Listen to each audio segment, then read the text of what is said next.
Hello brothers and sisters, ఈరోజు మనం చదవబోయే chapter similar triangles. Chapter start చేసే ముందు ఒకవేళ మీరు సబ్స్క్రైబ్ చేసి ఉండకపోతే సబ్స్క్రైబ్ చేసేయండి. అండ్ ఒకవేళ మీరు సబ్స్క్రైబ్ చేస్తుంటే మీ ఫ్రెండ్స్తో కూడా వీడియో షేర్ చేయండి.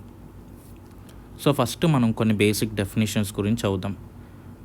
ఫస్ట్ డెఫినేషన్ వచ్చేసి సిమిలర్ ఫిగర్స్ అనమాట. సో సిమిలర్ ఫిగర్స్ అంటే ఏంటి? Geometrical figures which have same shape but are not necessarily same size. అంటే సేమ్ షేప్ ఉన్న ఫిగర్స్ ఏవైతే ఉన్నాయో అవి సిమిలర్ ఫిగర్స్ అంటామన్నమాట. ఓకేనా?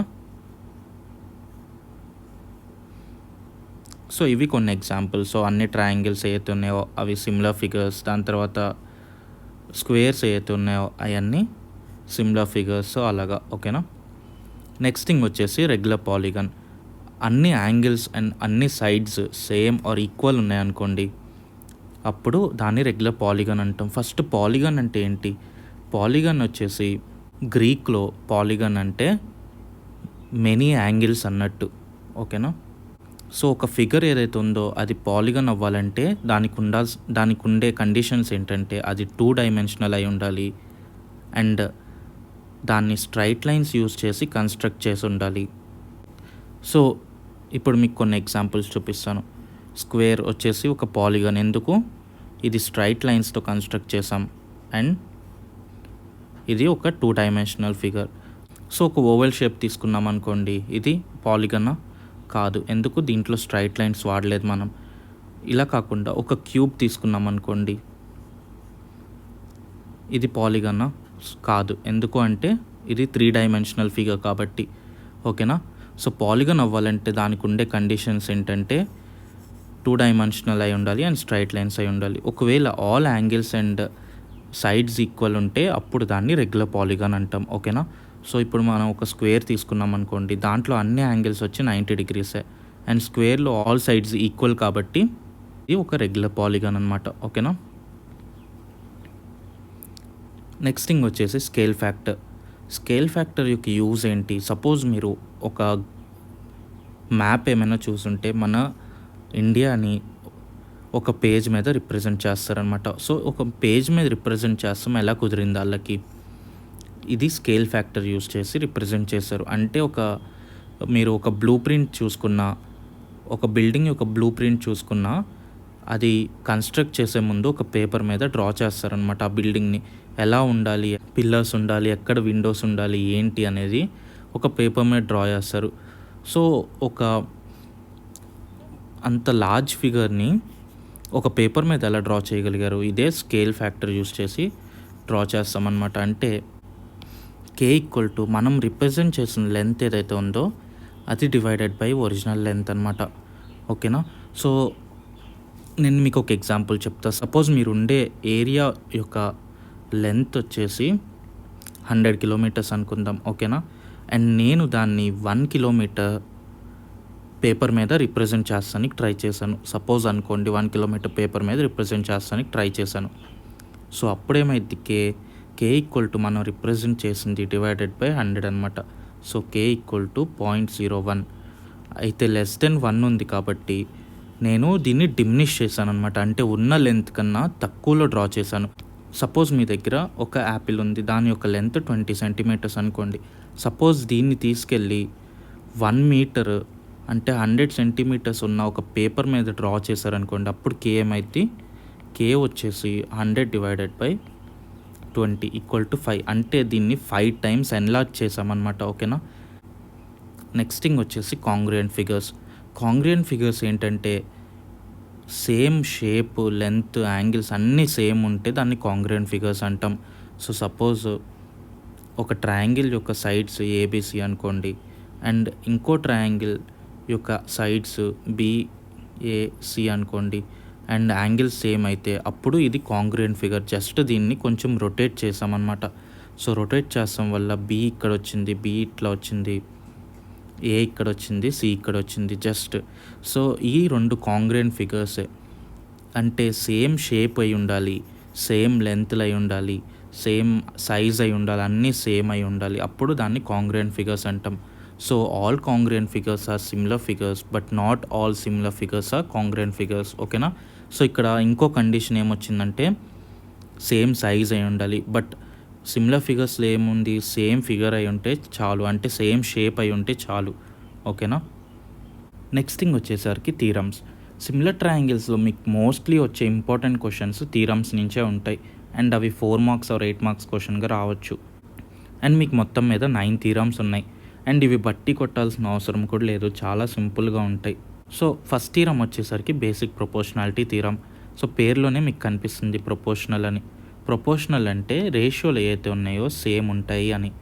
సో థీరం ఏంటి, a line is drawn parallel to one side. అంటే ఒక ట్రయాంగిల్ ఉంది అండ్ దాంట్లో ఒక సైడ్కి ప్యారలల్గా ఒక లైన్ డ్రా చేశారు.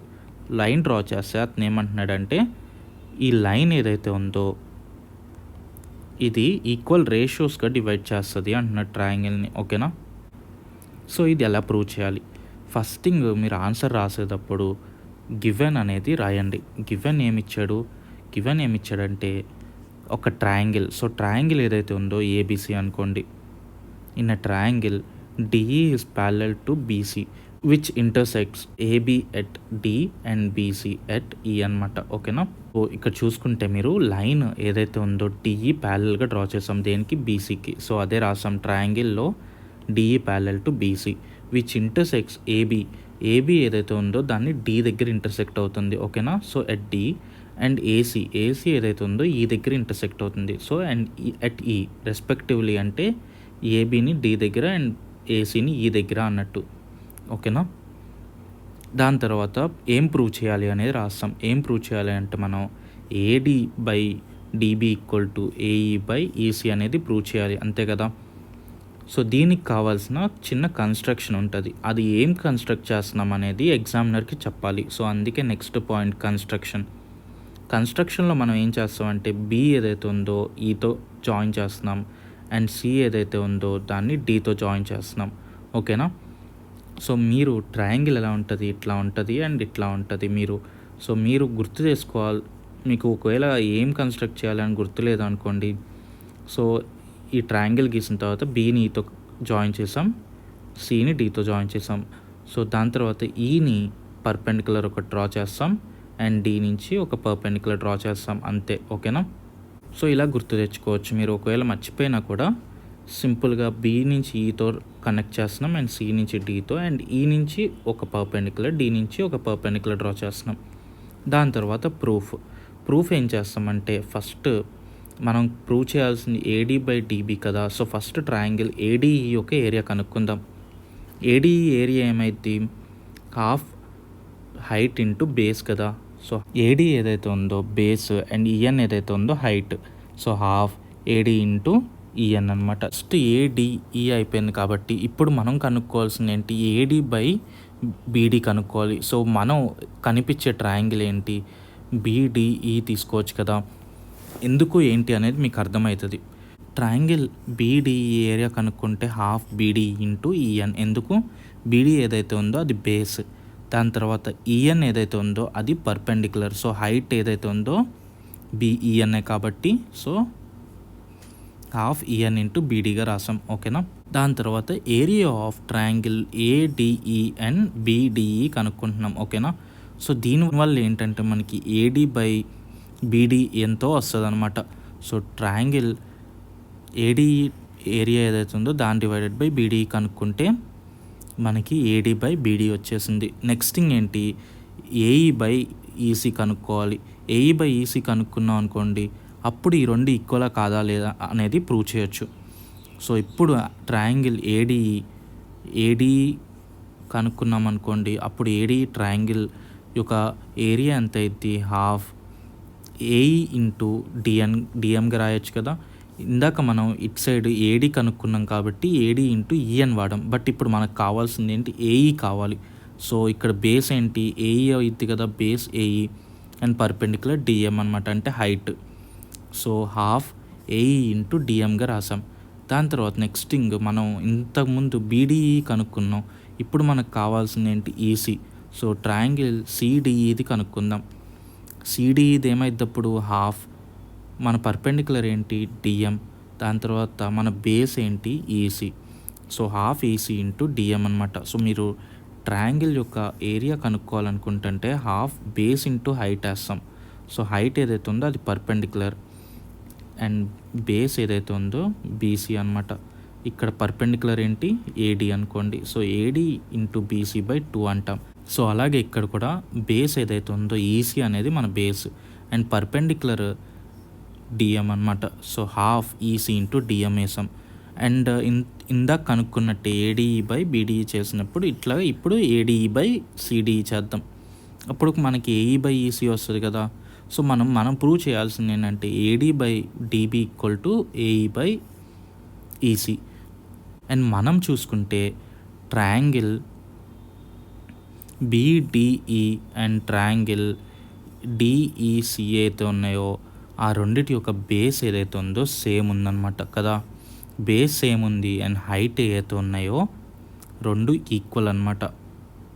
సో దాని ప్రకారం మనం ఏమని చెప్పచ్చు, ఈ రెండు ట్రయాంగిల్స్ యొక్క ఏరియా కూడా సేమే. So area of BDE equal to area of CDE.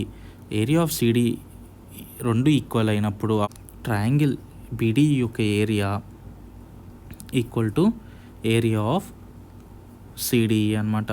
So అప్పుడు మనకు ఆల్రెడీ ఈక్వేషన్స్ వచ్చినాయి.